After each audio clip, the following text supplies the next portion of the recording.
ইসলাম পরপর 10 বছর মানে 2 টার্মের বেশি নাহিদ ইসলামের ক্ষেত্রে এটা হবে না। নাহিদ ইসলামের ক্ষেত্রেও পরপর 2 টার্মের বেশি, কারণ এনসিপি কোন প্রার্থীর ক্ষেত্রেও পরপর 2 টার্মের বেশি, কারণ নাহিদ ইসলামের পক্ষে এটা বলা সহজ, কারণ নাহিদ ইসলামের পক্ষে এটা বলা সহজ, কারণ নাহিদ ইসলাম প্রধানমন্ত্রী হবেন না, সেজন্য এটা বলা সহজ।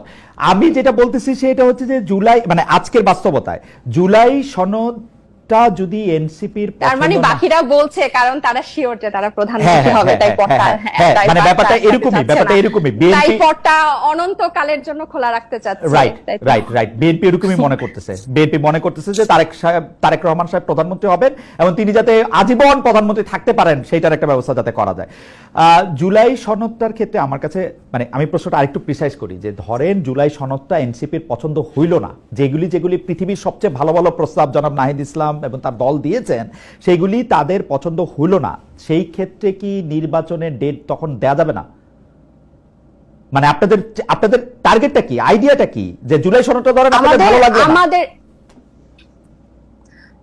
এটার জন্যই তো আমি আপনাকে শুরুতে কথাটা বললাম। আপনি কিছু ব্যাপারটা বললেন না যে যদি সব পক্ষ একমত না হয় এরপর কি হবে।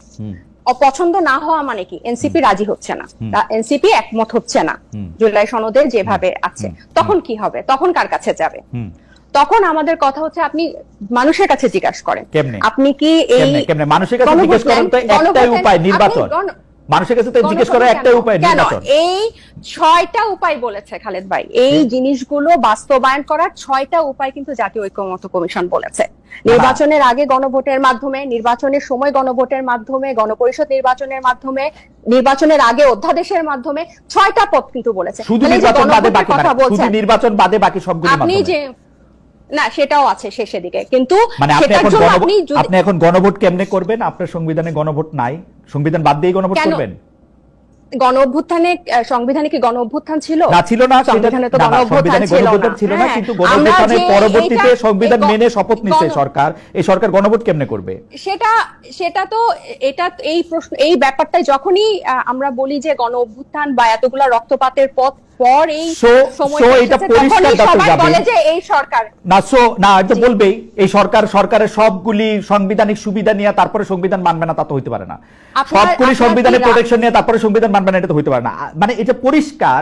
আমি কি দেখতে পাচ্ছি সেটা আমি একে বলি, এবার আপনি আপনার মন্তব্য দেন। আমি দেখতে পাচ্ছি যে জুলাই সনদটা কোনোভাবেই এনসিপির পছন্দ হবে না, কারণ এনসিপি যা লিখে দিবে সেটা যদি পুরোটা দেওয়া হয় তাহলে আবার বিএনপি পছন্দ করবে না।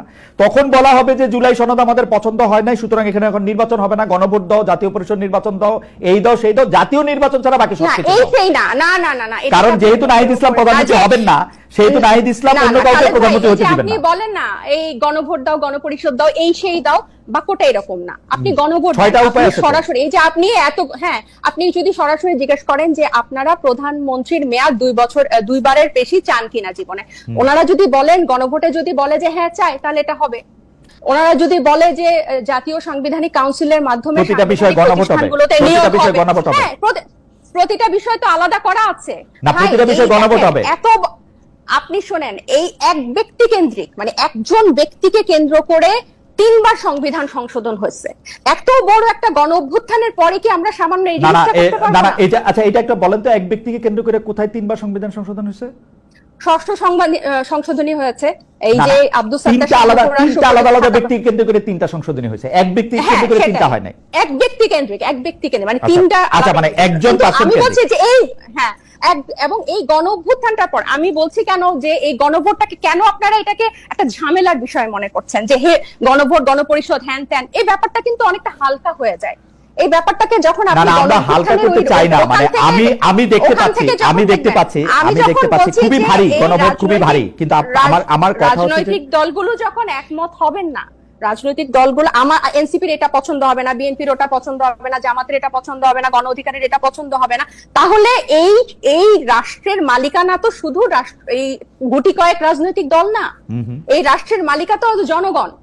এই আমি যখন গণ অভ্যুত্থানে অংশ নেই, আমি তো কোনো রাজনৈতিক দলের হয়ে অংশ নেই। যে সবজিওয়ালা মারা গেছে, রিয়া গোপের মা বাবা, আহাদের মা বাবা, এরা তো কোনো রাজনীতি করছে না, যে ভ্যান চালক, যে রংওয়ালা। কিন্তু সরকারের উপদেষ্টা হইছেন আপনারা আর ছাত্ররা, ভ্যানওয়ালা সবজিওয়ালারা তো নাই। কারণ এই ছাত্রদের গণ অভ্যুত্থানে, এবং শুনেন খালেদ ভাই, এই জিনিসটা হচ্ছে কথার পিঠে কথা বলার জন্য, গণ অভ্যুত্থানের নেতৃত্ব দানকারী ছাত্ররাই ওখানে উপদেষ্টা হিসেবে গেছে। এই আলোচনা, এই ডিবেট অনেক আগে শেষ। এবং আমরা যে সংবিধান, এই যে সিস্টেম পরিবর্তনের কথা বলছি বা গণতান্ত্রিক বলছি, ওই সবজিওয়ালা, ওই গার্মেন্টস এর মেয়ে যাতে একটা পথ সৃষ্টি হয়। আমি যে রাজনীতিতে আসবো, আমি একটা প্রিভিলেজ মনে করি নিজেকে, আমি একজন প্রিভিলেজ শহুরে মেয়ে হয়ে যে আমি রাজনীতিতে আসবো, এই পথ কিন্তু গত দশকগুলাতে আমি কখনো দেখি নাই, কিন্তু এখন এই পথটা সৃষ্টি করা লাগবে। আমার মনে হয় আপনি আরেকটু ভালো করে দেখতেও পারেন, তাইলে হয়তো আরো কিছু সিমিলারিটিস আপনি দেখবেন। আমরা আবার আসবো আপনার কাছে। আমি জনাব সাইদ আব্দুল্লাহ, আপনার কাছে বলতে চাই বা আপনার কাছে জানতে চাই যে আসলে যে জায়গায় আমরা ছিলাম সেই জায়গা থেকে আমি যদি আপনাকে বলি যে সিস্টেমের পরিবর্তন দিয়ে আপনি আসলে শুরু করেছিলেন, রাজনৈতিক দলগুলোর অবস্থান দিয়ে আপনি কথা বলেছিলেন, কিন্তু আমরা যে রাজনৈতিক দলকে এখন আসলে ক্ষমতার কাছাকাছি যাওয়ার জন্য, যেটি ডক্টর জাবিন বললেন যে দুবার প্রধানমন্ত্রী থাকবেন কিনা পরপরের বেশি, দুবার বা লাগাতার একবার দুবার, নাকি পরপর দুবার, নাকি তিনবার, এইটা নিয়ে যখন তারা কথা বলে তখন আমরা স্পষ্ট বুঝতে পারি যে তারা আর কোনোদিন কোনো সংস্কার করবে না। এবং সংস্কার যে করবে না এইটা বলে তারা যেন তেন রকমে একটা শুধু নির্বাচন চায় এবং ক্ষমতায় যাওয়ার পরে তারা সেইটাই করবে যেটা তারা করতেছিল। আমি এই ব্যাপারটাকে একটু ব্যাখ্যা করি। 15 বছর পরে নির্বাচনের যাওয়া এবং কি কি বিষয় নিয়ে তারা কাজ করবে সেটা যদি আমি পিছনে ফিরি, তাহলে আমি আওয়ামী লীগের দুঃশাসন দেখতে পাই, কিন্তু বিএনপির কি চেঞ্জ আমরা দেখি যে বিএনপি এখন দাবি করতেছে যে তারা সবচেয়ে সংখ্যাগরিষ্ঠ লোক, তাদেরই মানুষ ভোট দিবে, তাদেরকেই প্রধানমন্ত্রী বানাবে। কেন, কি করছে বিএনপি? ভাই, এটা দেখার জন্য তো ইলেকশন দরকার। আমার কথা, বিএনপি কে যদি মানুষ না পছন্দ করে ভোট দিয়ে নির্বাচিত করবে না? খুবই সিম্পল উত্তর। মানে এইটা তো আমি বা আপনি, আমরা কি এটা ঠিক করে দিতে পারি যে বিএনপি কে কে দেখতে পারলো না পারলো না? বিএনপি যদি অপকর্ম করে, বিএনপি কে যদি পছন্দ না করে, বিএনপি একটা ফেয়ার ইলেকশনে বিএনপি হেরে যাবে না। কিন্তু সাইদ আব্দুল্লাহ, আপনি ফেয়ার ইলেকশন বলতে কি বুঝেন? আপনি যদি নির্বাচনের এই কাঠামোগত সংস্কারটা আপনি না করেন, তাইলে আমার মতো লোক ধানের শীষের একটা মার্কা নিয়ে গিয়ে এবং বিএনপি অফিস থেকে কারি কারি টাকা নিয়ে গিয়ে আমি ভোট কিনে চলে আসবো। তো আমি তো হুন্ডা এবং গুন্ডা দিয়ে ইলেকশন প্রভাবিত করব, আমি তো ফেয়ার ইলেকশন পাবো না। ব্যাপারটা হলো কি খালেদ ভাই, বিগত আমার মনে হয় যে অনেকগুলা টার্ম আমরা শুধুমাত্র ওই আমি ডামির ভোট, নৈশ ভোট সবকিছু দেখে আমাদের কাছে মনেই হচ্ছে যে সামনেও এটাই হবে। তো তাহলে আমি বলতে চাই, এই মুহূর্তে দাঁড়িয়ে গণ অভ্যুত্থানের প্রায় 10 মাস শেষ হয়ে গেল। ডক্টর মোহাম্মদ ইউনূস অন্তত পক্ষে, তার তো শুধু ইলেকশন কমিশন না, তার তো পুলিশ বলেন, সাসিবিক জায়গা বলেন, এই জায়গাগুলো তো সংস্কারের একটা ম্যান্ডেট তার আছেন। তো তাহলে কি সংস্কার হইল যে আবার ওই শেষটাতে ভোট চুরি করার মতো পদ্ধতিটা থাকলো? আইন শৃঙ্খলা বাহিনীর কি সংস্কার হইল না? তো সংস্কার হয় নাই। তো সবগুলি জায়গায় বিএনপির লোক বসে আছে, সবগুলি জায়গায় বিএনপির লোক বসে আছে, সংস্কার কেমনে হবে? যেখানে বিএনপির লোক নাই সেখানে জামাতের লোক আছে, অল্প কিছু এনসিপির লোক আছে, এই তো। তো প্রপোর্শনাল, আমার কথা যেটা আমি ওই আলাপে যাওয়ার আগে সবচেয়ে আগে একটা পয়েন্ট খুবই ক্লিয়ারলি বলতে চাই। খালেদ ভাই, আপনি যখন বললেন যে প্রত্যেকটা জায়গায় বিএনপির লোকই বসে আছে, আমি একেবারে থিওরিটিক্যাল ভাবে যদি চলে যাই, এই আলোচনাটা আমার কাছে মনে হয় যে একটু প্রবলেমেটিক এই কারণে, ডক্টর মোহাম্মদ ইউনূস যখন ক্ষমতায় এসে বসেন, উনি খুব ক্লিয়ারলি বলেছিলেন যে তার নিয়োগকর্তা হলো ছাত্ররা। এবং অনেক জায়গায়, কেন এই সরকারের ভেতর আপনি যে বললেন সব জায়গায় বিএনপির লোক বসে আছে, ছাত্র প্রতিনিধি 2 জন বসে আছে না এখনো সরকারের ভেতরে?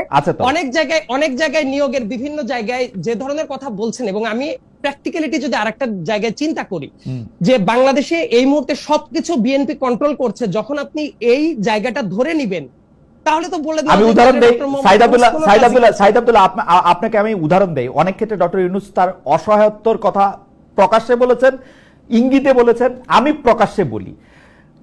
এই সরকার ক্ষমতা আসার একদিনের মাথায় বেগম জিয়ার, হ্যাঁ এটা অন্যায় মামলা, রায় হয়েছে। 2 নাম্বার ক্ষেত্রে তারেক রহমান সাহেবের বিরুদ্ধে যতগুলি মামলা হয়েছিল সবগুলি মামলা ইন অ্যাবসেন্সিয়া খালাস হয়েছে, কিন্তু ইন অ্যাবসেন্সিয়া তার পক্ষে তিনি রায় পেয়েছেন। তিনি এখনো বিদেশে বসে আছেন, তিনি ইন অ্যাবসেন্সিয়া রায় পেয়েছেন আগের রায়ের প্রতি অনাস্থা বা আগের আদালতের প্রতি অনাস্থা প্রকাশ করে। এটা মানে খুব কমন ঘটনা না, কিন্তু আপনি আইনের ছাত্র, আপনি জানেন। ওনার তো এই আদালতে আইসা বলতে হবে যে আমি এখন হাজির হয়েছি, আমি এখন আপনার উপর আস্থা আনতেছি। উনি আস্থা ছাড়াই কিন্তু উনি সব বিষয়ে উনার পক্ষে রায় পাইছেন। প্রতিটা জায়গায় আপনি নির্বাচন কমিশনের কথা যদি আপনি বলেন, নির্বাচন কমিশনের মধ্যে আপনি ইশাক সাহেবের ঘটনা নিয়ে আপনি একটা আনহোলি হেস্ট দেখতে পান নাই? যে আপনার কাছে মনে হয় না যে নির্বাচন কমিশন? জি আপনি বলেন। আপনি যখন এই পয়েন্টগুলো তুলছেন, তাহলে তো আরেকটা পয়েন্ট তো আপনি বিএনপির মামলাগুলো শেষ হয়ে যাচ্ছে। ইউনূস সাহেবটাও দেখতে পাচ্ছি, ইউনূস সাহেবটাও দেখতে পাচ্ছি, ডক্টর মোহাম্মদ ইউনূস হ্যাঁ ইউনূস সাহেবটাও দেখতে পাচ্ছি, হ্যাঁ ইউনূস সাহেবটাও দেখতে পাচ্ছি। সেটা এক ধরনের ট্রেডিং হচ্ছে, সেটা এক ধরনের ট্রেডিং হচ্ছে ইউনূস সাহেবের সাথে বিএনপির, ইউনূস সাহেবের সাথে বিএনপির ট্রেডিং হচ্ছে এটা। আমি আর আপনি তো দেখি নাই এটা, আপনি দেখেছেন? আমি তো দেখতে পাচ্ছি যে এর বেনিফিশিয়ারি, আমি তো বেনিফিশিয়ারি দিকে দেখবো। আমি তো দেখতে পাচ্ছি যে এই সরকার ক্ষমতায় থাকার বেনিফিশিয়ারি হচ্ছে ইউনূস সাহেব এবং বিএনপি, আর অন্য কেউ বেনিফিশিয়ারি নাই, অল্প বেনিফিশিয়ারি। এনসিপি কম, ওই যে দুইজন উপদেষ্টা আছে ফ্ল্যাগ লাগায় ঘুরে বেড়াচ্ছে।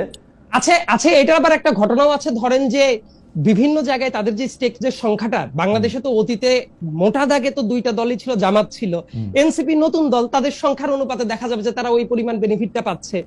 আপনি তো একদিন এসে যদি বলেন এই মুহূর্তে আওয়ামী লীগ নাই, তাহলে বিএনপিও কোথাও থাকবে না, এর মিনিং হলো তাহলে ওই জায়গাগুলোতে কারা থাকবে? এই বেনিফিটের প্রশ্নটা যখন আপনি করলেন, এর মিনিংটা হলো ইউনূস সাহেবও বেনিফিট নিচ্ছেন, বিএনপিরও যদি কথা বলেন আছে, জামাত বলেন, জামাত বেনিফিট পাচ্ছে না। তার বাইরেও তো জনগণ আছে ভাই, যারা বিএনপি, জনগণ তো অবশ্যই আছে, কিন্তু এককেন্দ্রিক ভাবে আমার মনে হয় যে ওইভাবে বলাটা আসলে খুব একটা সমীচীন হলো কিনা আমার একটু সন্দেহ লাগছে। প্রত্যেকেই এই জায়গাটা আসার জায়গাটা ছিল, কিন্তু একটা দল বেনিফিট পাচ্ছে, সব জায়গায় বসে আছে, এই কথাটা আমার মনে হয় যে আচ্ছা আমি একটু কারেক্ট করে, আমাকে একটা দল বেশিরভাগ ভালো জায়গায় বসে আছে এবং বেশিরভাগ বেনিফিট পাচ্ছে। একটা দল বেশির, এটা কে ঠিক করবে? এই প্যারামিটারটা কে ঠিক করবে? এটা তো প্যারামিটারের প্রশ্ন না, আমি হচ্ছে যে উপসংহারটা দেখতে পাচ্ছি। আমি ফলত আমি গাছ থেকে কি ফল পড়তেছে সেটা দেখতে পাচ্ছি, এবং বিএনপির হুঙ্কার দেখতে পাচ্ছি, বিএনপির হুঙ্কার দেখতে পাচ্ছি ক্ষমতায় আসার আগেই। হুঙ্কার আরো অনেকেরই দেখতে পারছেন। হুঙ্কার যে ছাত্রটা বিশ্ববিদ্যালয়ের হলে ছিল, সেই ছাত্রটা মানে বিশ্ববিদ্যালয়ের হল থেকে বের হয়ে গিয়ে এখন এত বেশি পাওয়ার দেখাচ্ছে বিভিন্ন জায়গায়, এই চিত্রটাও তো দেখেছেন। কারণ তার মানে হলো তার পাওয়ার তো রক্তে কিনা, বিভিন্ন জায়গায় দেখেছেন। সাইদ আব্দুল্লাহ তার পাওয়ার তো রক্তে কেনা। তো আপনার কি মনে হয় যে পাওয়ার, বিএনপির পাওয়ারটা তো উড়ে এসে জুড়ে বসা?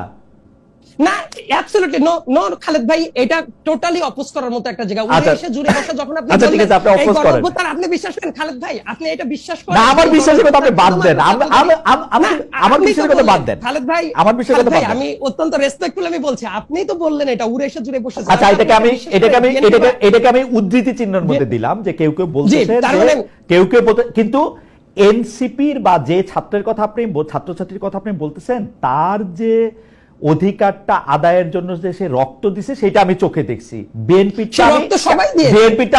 বিএনপিটা আমি কানে শুনছি। এবার বলেন, আপনি কানে শুনেছেন, তার মানে কেন বিএনপির কেউ মারা যায় নাই খালেদ ভাই? মারা গেছে। আপনি যখন বলছেন বিএনপির মারা গেছে, প্রথম যে ছাত্র আমাদের বন্ধুরা যাদেরকে আমরা মারা যেতে দেখেছি আমাদের এই আন্দোলনের অংশে, প্রথম কয়েকজনের নাম বলে তো ওয়াসিম আকরামের নামও চলে আসবে, চট্টগ্রামের, সে বিএনপি উইং এর ছিল, এবং একই সাথে বিএনপির হিউজ নাম্বার একজন মানুষ মারা গেছে, জামাতেরও অনেকে মারা গেছে। সো আপনি যদি বলেন যে ছাত্ররাই শুধুমাত্র রক্ত দিয়ে কেনা, এই ব্যাপারটা আমি এই আন্দোলনের একটা অংশ হিসেবে আমি খুবই তীব্রভাবে দ্বিমত পোষণ করলাম।